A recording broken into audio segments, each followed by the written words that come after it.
Obrigado, senhora presidente, senhoras e senhores vereadores. Hoje eu gostaria de fazer um voto de pesar, pedido do nosso colega republicano, hoje secretário Edson da Rosa, ao senhor professor Dr. José Ferreira Machado, falecido ontem no Hospital do Círculo com 90 anos, professor, advogado, escoteiro e amigo de todos. Esse era então o Dr. José Ferreira Machado, uma pessoa que deixa um grande legado à nossa sociedade caxiense. Ele foi filiado, o vereador Felipe, por muitos anos no MDB.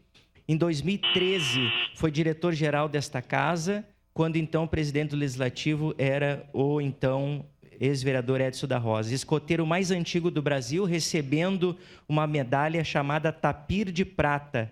E esteve à frente também de muitos movimentos sociais, em especial da Igreja Católica, junto ao Chamá, que é um movimento para a terceira idade. Sua parte, vereador. Vereador Fius, eu só quero me somar, tinha solicitado a palavra para falar sobre esse falecimento, deixar um grande abraço a toda a família dele e sugerir, inclusive, que a gente faça um voto coletivo, né, em virtude da relevância que tem.